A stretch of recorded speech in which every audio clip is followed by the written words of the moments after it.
안녕하세요. 강의국교 이재호입니다. 이번 시간은 157페이지의 양가리원 주택조합 설립 절차에 관한 사항을 함께 보도록 하겠습니다.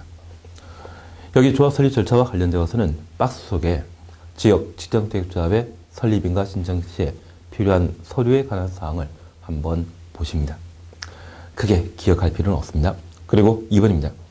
리 모델주택조합이 조합 설립 시에 필요한 서류를 제출하도록 되어 있는데 지역 직장주택조합의 서류 내용과 거의 유사합니다. 다만 2번과 관련되어서는 조합 설립 인가 신청 시에 주민 동의를 필요로 하는데 단지 전체를 리모델링하기 위해서는 전체 및 각 동별 구분 소유자 의결권 3분의 2 이상의 동의 받아야 하고 한 개의 동을 리모델링하기 위해서는 그 동의 구분 소유자 및 의결권 3분의 2 이상의 동의 받도록 되어 있습니다.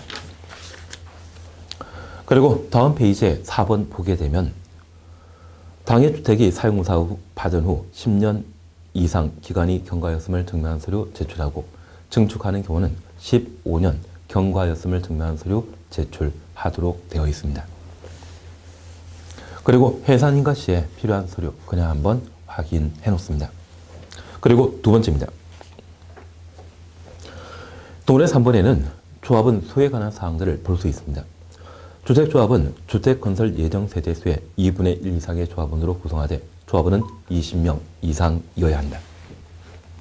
그러면 이번에 주택조합이 300세대의 조합주택을 건설하게 되면 조합 설립 인가 신청 시에는 그 예정세대수의 2분의 1 이상의 조합원 모집하여야 하고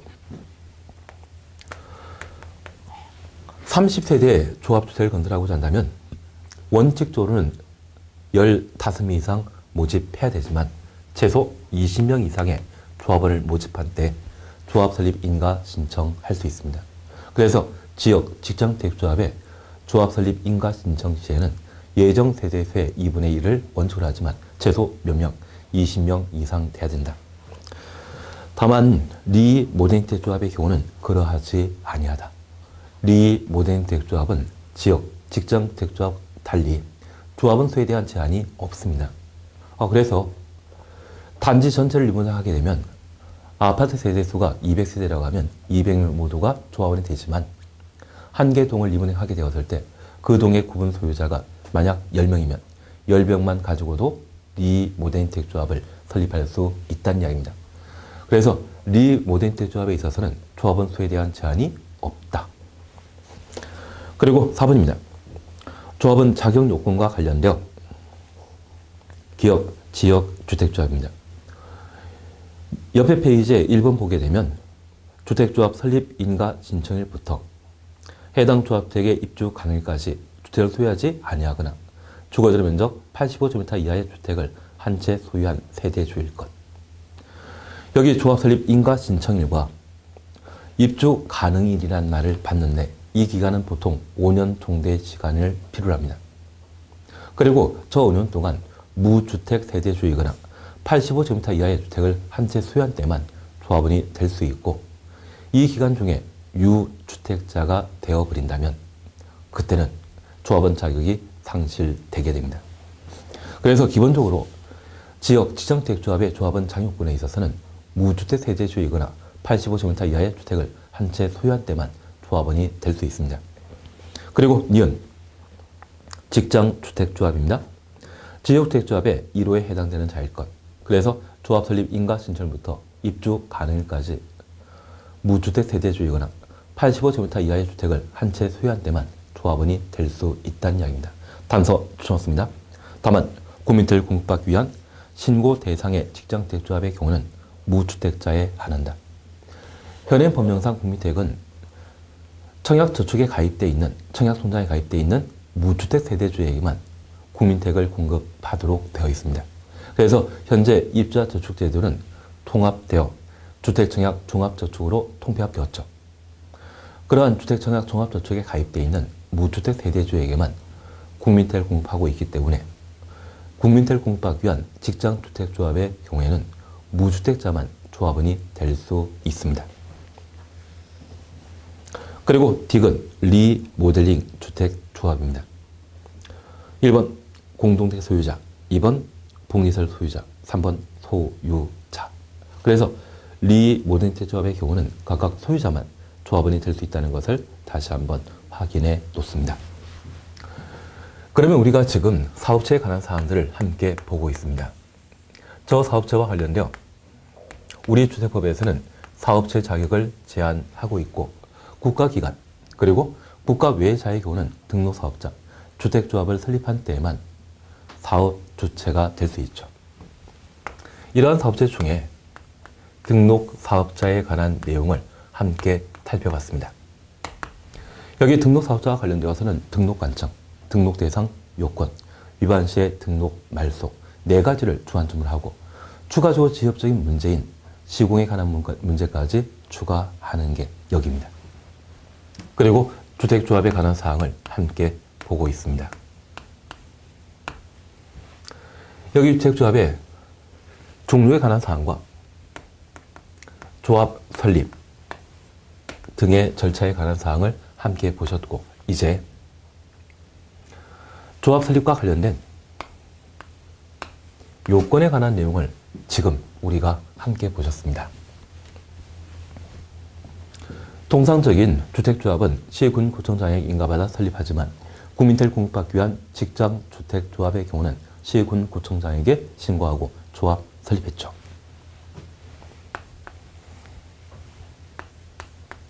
그러면 인가받아 지역주택조합과 직장주택조합을 설립하게 되는데 이러한 지역, 지정주택조합의 설립 시에는 주택건설 예정지의 80% 이상의 토지 사용권을 확보한 때 조합을 설립할 수 있습니다. 지역주택조합의 해산 시에는 대지 사용권에 대한 동의 필요 없지만 조합 설립 시에는 80% 이상의 주택건설 예정지의 토지 사용권을 확보하도록 되어 있습니다. 그리고 조합원 수는 주택건설 예정 세대수가 만약 300세대라고 하면 그 예정 세대수의 2분의 1, 150명 이상을 모집한 때만 조합 설립인가 받을 수 있고요. 최소 몇 명? 20명 이상을 모집해야 됩니다. 이러한 조합원은 조합 설립 인가 신청일부터 입주 가능한 날까지 무주택 세대주이거나 주거적 면적 85제곱미터 이하의 주택을 한 채 소유한 자만 조합원 될 수 있습니다. 그래서 주택이 2채 있거나 85제곱미터 초과하는 주택을 가지고 있는 분이라면 지역 직장주택조합 조합원이 될 수 없습니다. 그리고 두 번째입니다. 신고하고 설립하는 직장주택조합은 남이 건설한 국민택을 조합원에게 우선 공급하기 때문에 직접 조합체 건설하는 자 아니죠. 이들은 땅이 필요 없습니다. 그리고 예정 세대 조합원 수에 대해서는 우리 주택법에서는 따로 정하지 않고 있는데 인가 받아 설립하는 직장주택조합의 경우는 예정 세대수의 2분의 1, 최소 20명 이상이었습니다. 신고에 설립하는 직장주택조합에 대해서는 우리가 공부하는 법령 외에 주택 공급에 관한 규칙이 있습니다. 그 주택 공급 규칙에 따라 신고에 설립하는 직장주택조합의 조합원 수를 따로 정해놓고 있는데 우리 시험거리 아니죠. 주택법령에서는 신고에 설립하는 직장주택조합의 조합원 수에 대해서는 구체적으로 거론한 바 없습니다. 다만 이런 신고에 설립하는 직장주택조합의 조합원 자격은 무주택 세대주에 한정하고 있습니다. 그러면 인가 받아 설립하는 직장주택조합과 달리 85제곱미터 이하의 주택을 한 채 소유한 자는 신고에 설립하는 직장주택조합의 조합원이 될 수 없습니다. 그리고 세 번째, 리모더니티조합의 인가를 받고자 하면 사용금사 후 10년 경과된 때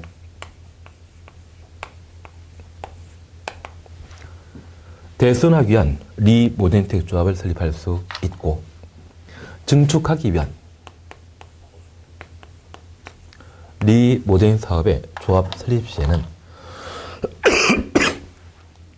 사용금사일부터 15년 경과한 때 조합을 설립할 수 있습니다.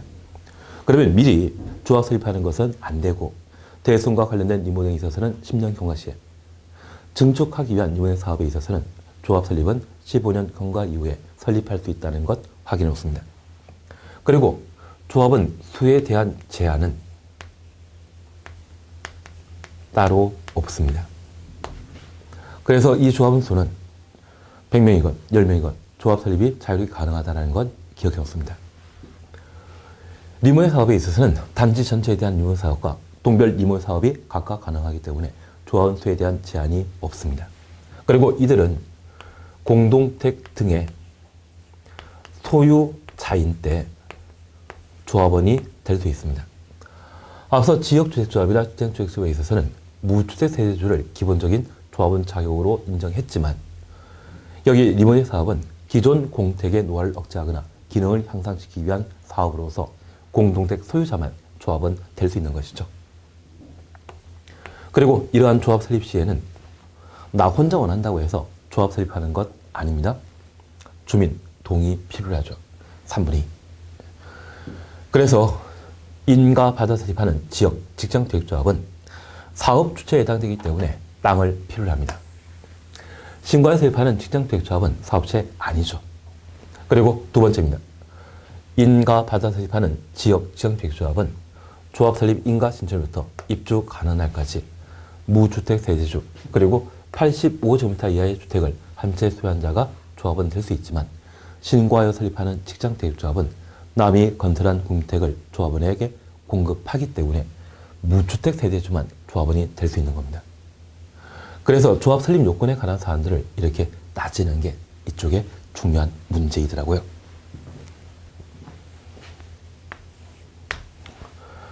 그리고 이러한 주택조합은 신속하게 조합주택 건설 사업을 진행하도록 되어 있습니다. 그래서 우리가 살펴보실 것은 160페이지에 동그라미 6 주택조합의 사업계획 승인 신청 찾을 수 있습니다. 찾았습니까? 보시면 이름만 있습니다. 주택조합은 설립 인가받은 날부터 2년 이내 사업계획 승인 신청하여야 한다.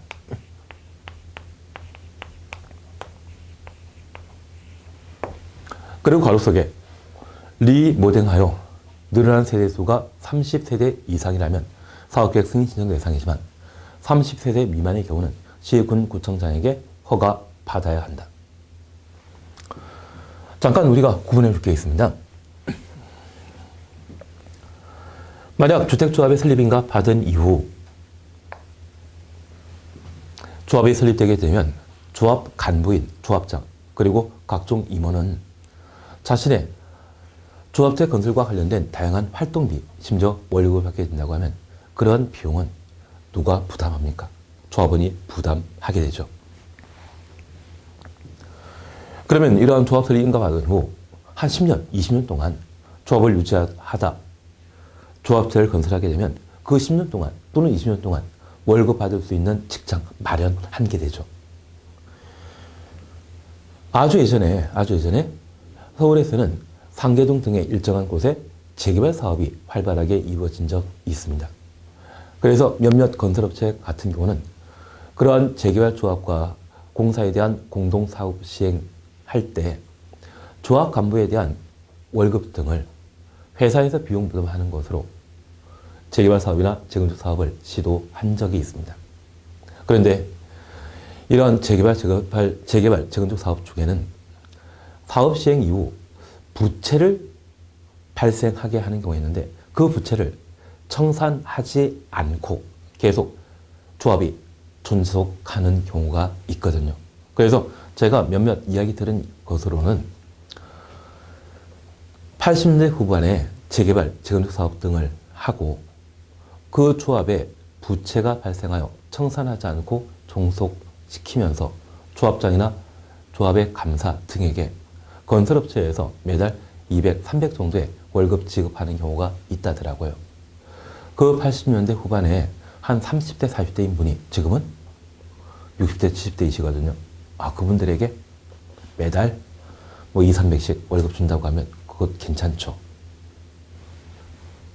그런 일들이 이 주택조합에 발생하는 것을 방지할 목적으로 주택조합은 설립 인가 받은 날부터 2년 이내 사업계획 승인 신청하여야 하고, 신속한 주택건설 사업을 진행하게 되면 조합정당이 사용하는 비용, 그런 비용 부담 조합원에게 크지 않겠죠. 그래서 조합원의 부담을 방지할 목적으로 주택조합은 인가 받은 날부터 2년 이내 사업계획 승인 신청하도록 되어 있습니다. 그러면 이러한 사업계획 승인청에 있어서는 30세 이상의 주택건설 사업인 때 사업계획 승인 대상이었습니다. 특별히 리모델 사업과 관련되어 순수하게 증가한 세대수가 30 이상이라면 사업계획 승인 신청하지만, 늘어난 세대수가 30세 미만이라면 그때는 사업계획 승인 대상이 아닙니다. 만약 그런 경우라면 주택법령상 시, 군, 구청장에게 허가받아 리모델 사업을 하게 되는데, 그러한 경우는 인가 받은 날부터 2년 이내 시, 군, 구청장에게 허가 신청하도록 되어 있습니다. 그래서 신속한 사업 추진을 도모하고자 주택조합은 인가 받은 날부터 2년 이내 사업계획 승인 신청하여야 한다. 취지 이해되시겠습니까? 그러면 이러한 절차에 따라 조합이 만들어지게 되면 그 조합 구성원은 조합주택에 입주할 수 있는 자격을 가지게 되는데, 이러한 조합원 지위를 새로 만들어지는 조합주택에 입주할 수 있는 자격이라 표현합니다. 그래서 조합 설립 인가 받은 때는 그 구성원은 조합원이 되고, 조합원 지위라고 하는 것은 새로 만들어지는 조합주택에 입주할 수 있는 자격을 의미하게 됩니다. 그런데 이러한 조합원 지위와 관련되어 160페이지에 양관 3번 동그라미 1번에 교체, 신규 가입 제한이라는 말을 볼 수 있습니다. 줄쳐 놓습니다. 신규 가입, 교체, 그리고 변경 제한 사안으로 변경 제한에 관한 이야기로서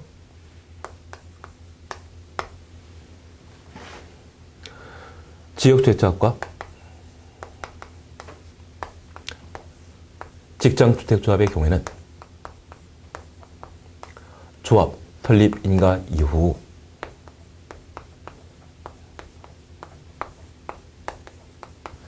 조합원을 새로 가입하게 하거나 교체할 수 없다. 그러면 잠깐 우리가 구분해 볼 게 있습니다. 앞서 우리 지역주택조합과 직장주택조합의 조합 설립 인가 시에는 무주택 세대주이거나 85제곱미터 이하의 주택을 한 채 소유한 주택 건설 예정 세대수의 2분의 1 이상의 조합원을 모집한 때 시, 군, 구청장에게 조합 설립 인가 신청하면 시, 군, 구청장은 법령에 적합한지 여부를 파악하고 인가 여부를 결정하게 됩니다. 그리고 인가받은 주택조합은 2년 이내 사업계획 승인 신청하고, 그 사업계획 승인청이 관계 법령에 적합하게 되면 60일 이내 사업계획 승인 여부를 결정 통지받을 수 있습니다. 그러면 이 조합 설립 인가 당시에는 주택 건설 세대 수는 예정 세대이다, 확정된 세대이다. 예정 세대이죠. 이러한 예정 세대의 경우에는 공사 비용을 결정할 수 없고, 그러한 공사 비용이 결정돼야만 조합원이 공사 비용을 분담할 수 있는데, 이 단계에서는 공사 비용이 확정된 것 없죠. 반면 이렇게 인가받은 주택조합이 2년 이내 사업계획 승인 신청하게 되면 이 사업계획 승인 신청 시에는 설계도가 첨부돼야 되며, 이러한 설계도면에는 확정된 세대수가 표시되게 될 겁니다. 그리고 사업계획 승인받게 되면 저 사업계획 승인받은 때 공사 비용이 결정되고, 그때부터 조합원이 공사 비용을 부담하게 됩니다. 그러면 일반적인 지역주택조합과 직장주택조합은 저 조합 설립 인가 받는 날부터 사업계획 승인 받는 날까지 공사 비용에 대한 부담 없습니다. 돈을 부담하게 되는 시점은 사업계획 승인 받은 때입니다. 가끔 우리 주변에 지역주택조합을 만들면서 조합원을 모집하고 그 조합원에게 몇 천만 원씩 조합 가입 비용을 받는다든지, 공사 비용과 관련되어 1년에 한두 차례씩 공사 비용을 징수하는 경우가 있다면 사업계획 승인 받은 이후에는 적법한 경우이지만 사업계획 승인 전에 그런 돈을 조합에서 받아갔다고 하면 그것 사기입니다. 그러면 우리가 잠깐 이해해 줄 것이 있습니다. 여기 조합 설립 인가 받는 날부터 사업계획 승인 받는 날까지 내가 비용 부담하지 않고 새 아파트에 입주할 수 있는 자격을 얻었다고 하면 그것 나한테 이익 발생한 것이죠. 반면 사업계획 승인 이후에는 공사 비용을 부담하면서 새로운 아파트에 입주할 수 있는 자격을 가지게 됩니다. 우리 민법 공부하면서 권리란 말 들어본 적 있습니까? 저 권리라고 하는 것은 내 희생, 내 노력을 통해 얻어진 이익을, 법적 힘을 권리라 표현합니다. 반면에 내 희생, 내 노력 없이 나한테 이익이 발생하게 되면 이에 대해서는 반사적 이익이라 표현하고 있는데 지금 내가 살고 있는 집 주변을 한번 보십시오. 한 20년, 30년 전이라고 하면 그 시절에 토지 가격은 형편없었습니다. 새로이 지하철이 만들어지거나 새로이 도로가 개통됨으로써 집값이 많이 올랐을 겁니다. 그런 집가 상승은 토지 소유자의 노력 때문입니까? 정책 때문입니까? 정책 때문이죠. 그러면 내 희생, 내 노력과 관계없이 외적 요인에 따라 수입이 발생하게 되면 이에 대해서는 반사적 이익이라 표현하고 내 희생을 바탕으로 했을 때만 권리라 표현합니다. 그러면 조합 설립 인가 받는 날부터 사업계획 승인 받는 날까지 조합원은 아무런 비용 없이 새 아파트에 입주할 수 있다고 하면 이것 반사적 이익이죠. 만약 그런 조합원 지위를 함부로 거래할 수 있게 하면 우리 피란 말 들어본 적 있습니다. 그래서 새 아파트에 입주할 수 있는 법적 지위를 한 5천만 원 받고 넘기게 된다면 저분은 또다시 무주택 세대주이고 다른 지역주택조합의 조합원이 될 수 있죠. 그리고 1년에 한 2건 하면 연봉 1억짜리 무주택 세대주가 되게 됩니다. 이것 황당하지 않습니까? 그래서 아무런 희생 없이 얻어졌던 지역 직장택조합의 조합원 지위에 대해서는 언제? 설립 인가 이후 함부로 양도, 양수할 수 없습니다. 그런데 우리가 알고 있는 리모델링 택조합의 조합원 지위는 내가 살고 있는 공택을 리모델 사업에 제공하고 조합이 만들어졌습니다. 그런 조합원 지위에 대해서는 설립 인가 이후 교체, 변경할 수 있고 반사적 이익에 해당되는 지역 직장 택조합의 경우에만 변경을 제한하게 됩니다. 그러면 이러한 변경 제한은 일반적인 경우에 적용되게 되는데 예외적으로 조합원을 추가 모집하거나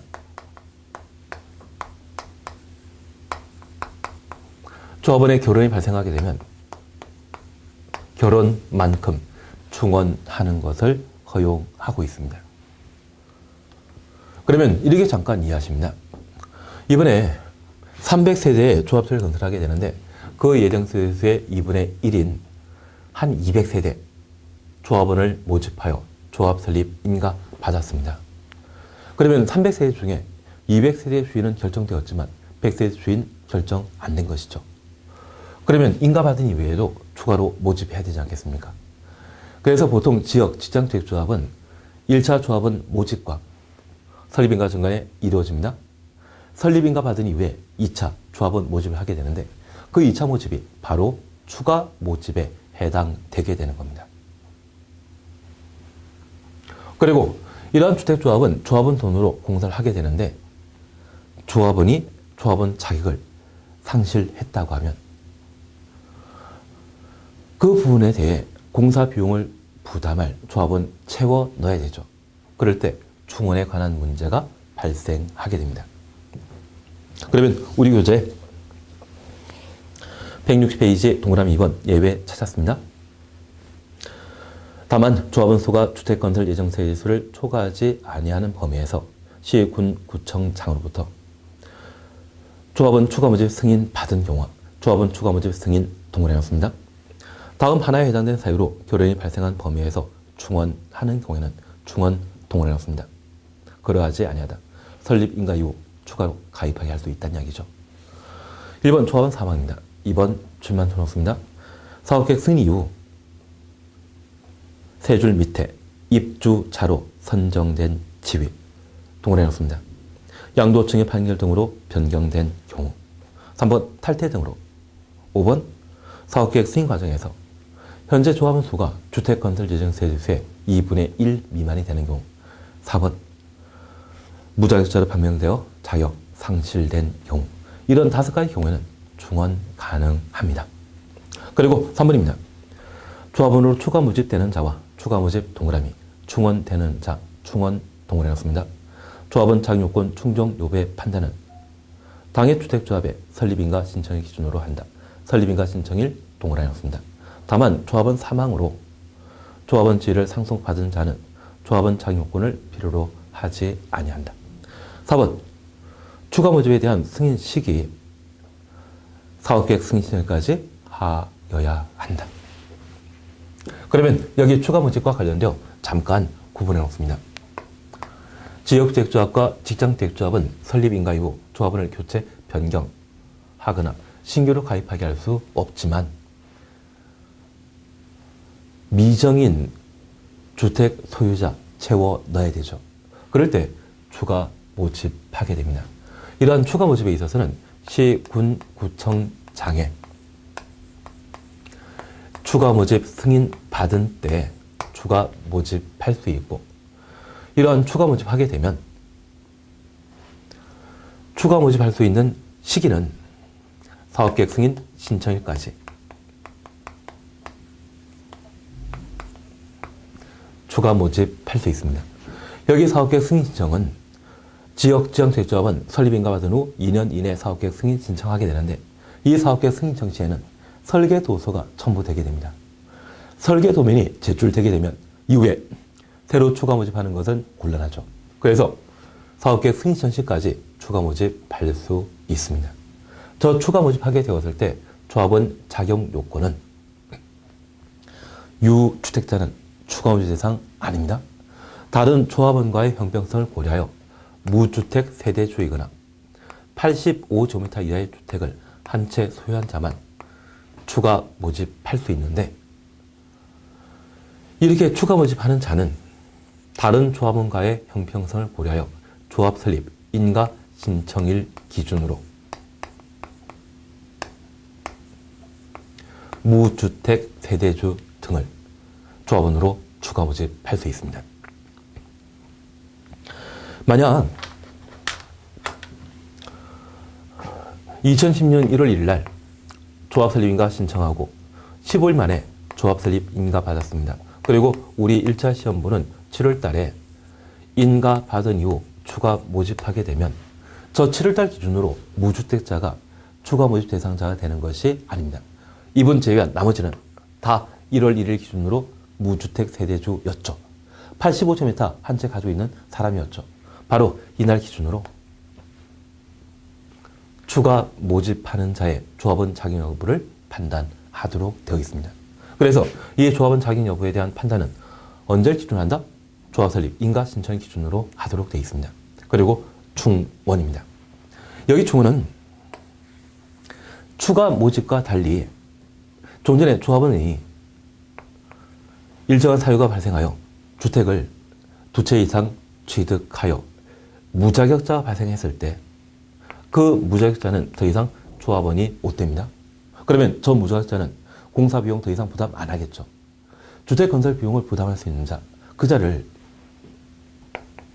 채워 넣어야 되죠. 그럴 때 충원 문제가 발생하게 됩니다. 그래서 이 충원과 관련되어서는 기존 조합원의 교체에 관한 문제로 이러한 사안들은 투기가 우려되기 때문에 5가지 경우에만 조합원으로 충원할 수 있습니다. 조합원이 사망하거나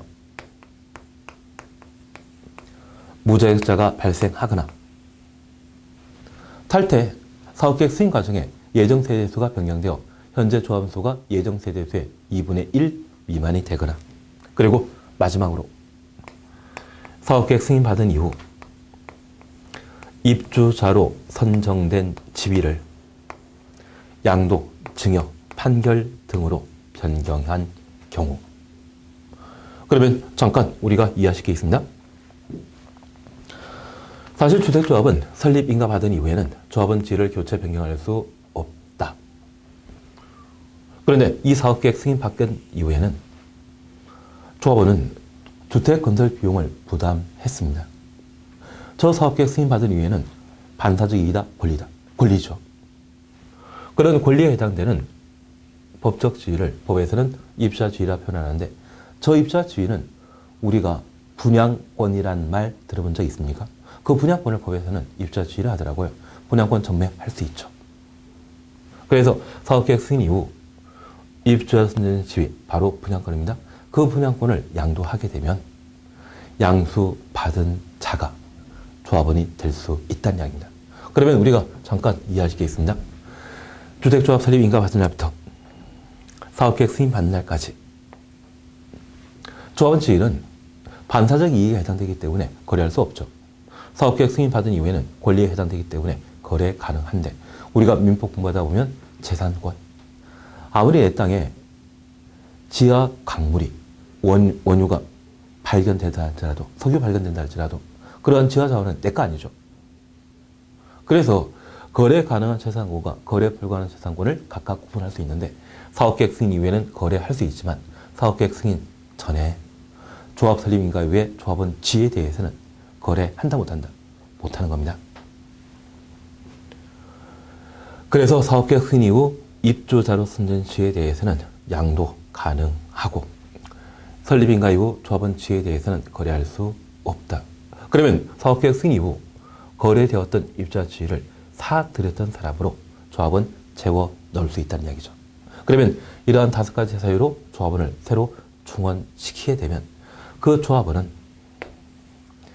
누가 될 수 있는지, 그래서 충원될 수 있는 조합원 자격, 유주택자는 된다 안 된다?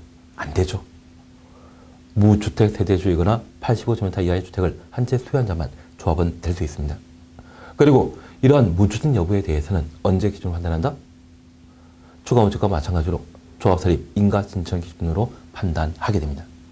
다만 조합원이 사망하여 상속받게 되면 그때는 조합원 창의 요구를 필요로 하지 않습니다. 사람이 죽으면서 투기하는 거 보신 적 있습니까? 우리 지금 공부하고 있으신데 우리가 죽었을 때 자제분들이 우리 제사 지내줄까요?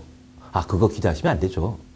그러면 이 투기라는 것은 당대에 내가 잘 먹고 잘 살고자 하는 것이지, 자손에게 돈 벌어주기 위해 나는 투기하고 죽는다?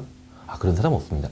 그래서 사람의 사망을 원인으로 하는 상속의 경우에는 투기와 직접 관계없기 때문에 유주택자랄지라도 조합원이, 새로운 조합원이 될 수 있다는 이야기입니다. 그러면 우리 잠깐 구분해 주십니다.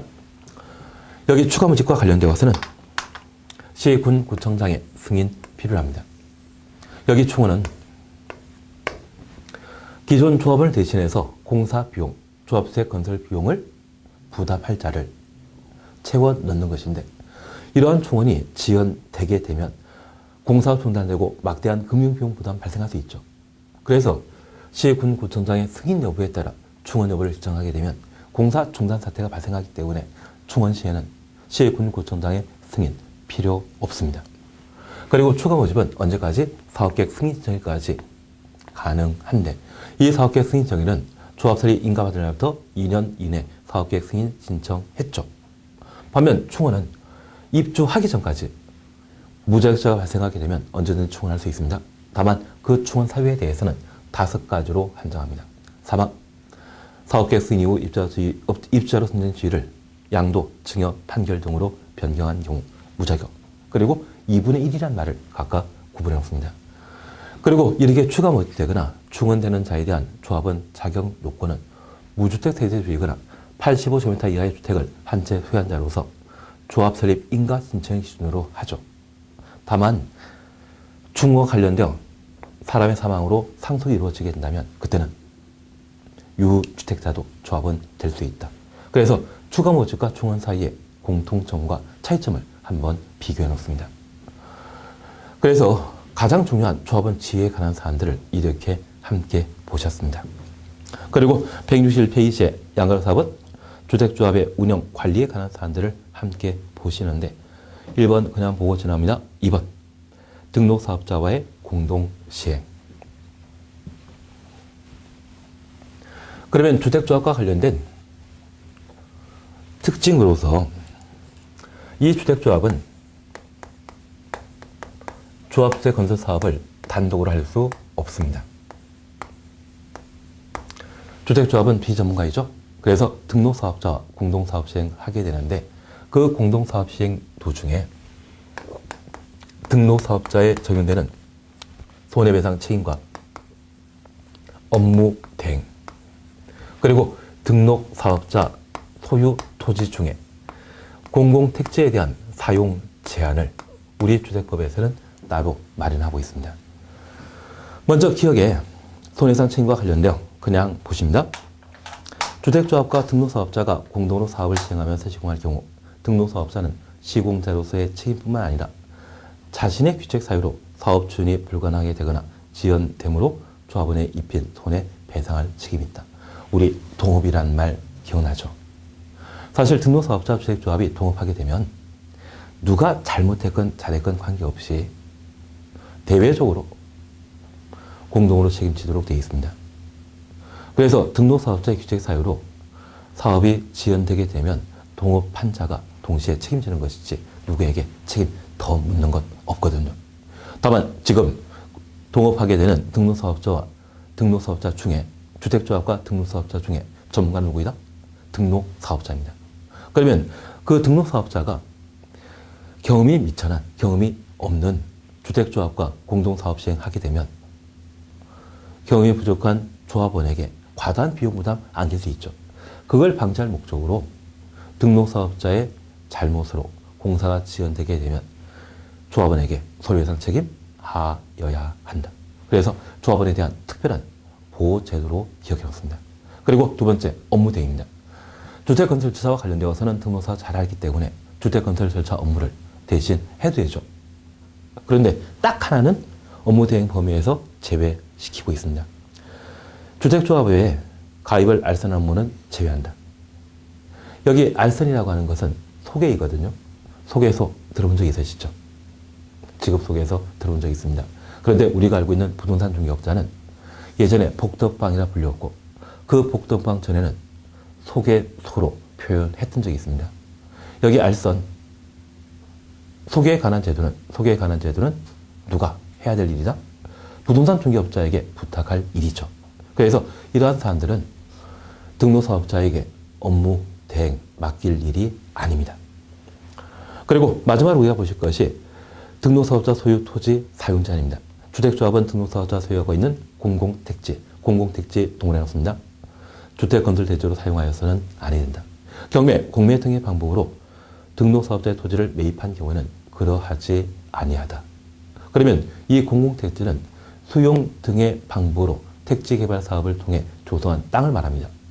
이러한 땅을 지역지상주택조합의 조합택 용지로 사용하게 되면 리베이트 관계가 발생할 수 있을 겁니다. 그리고 조합원에게는 과다한 비용 부담 발생할 수 있죠. 그래서 기본적으로 등록사업자의 공공택지는 조합택 용지로 사용할 수 없습니다. 다만 경매, 공매 등의 방법으로 취득했다고 하면 시장 가격보다 저렴하게 취득한 것으로 괜찮죠. 그래서 등록사업자의 소유, 토지, 공공택지의 사용 제한에 관한 사항을 함께 살펴봅니다. 그러면 우리 꼭 기억하실 것은 여기 업무 대행과 관련되어 조합 가입 알선 업무는 업무 대행 범위에서 배제시킨다는 것 기억하시고 등록사업자의 토지 사용 제한과 관련되어서는 공공택지만 사용 제한 대상인데 특별히 경매, 공매 등의 방법으로 취득한 경우는 가능하다라는 것 다시 살펴놓습니다. 그리고 한 장 넘기시면 디귿 주택조합의 회계감사에 관한 사안들을 살펴볼 수 있습니다. 이 회계감사는 17회 때 기출문제로 출제되었는데 조합원 돈으로 조합체를 건설했다고 하면 그것 잘 만들었는지 확인할 필요 있죠.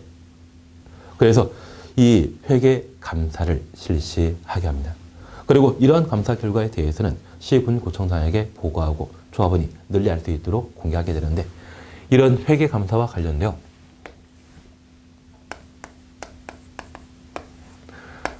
특이한 회계감사 시기를 함께 살펴놓습니다. 현재 회계감사 시기는 1차 회계감사와 2차 회계감사로 각각 구분하고 있는데 박스 찾으셨죠? 162페이지입니다. 2차 회계감사는 사용공사 신청일부터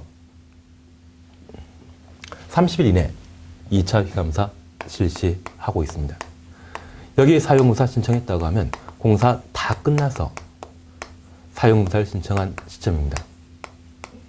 그러면 지금까지 수입, 지출 내역이 충분하기 때문에 쉽게 회계감사 실시할 수 있죠. 반면 1차 회계감사는 사업계획 승인 받은 날부터 3월 경과한 날부터 30일 이내 1차 회계감사 실시하는데, 사실 지역지정택조합은 조합원에게 돈을 받기 시작하는 시점은 언제이다? 사업계획 승인 받는 데이죠.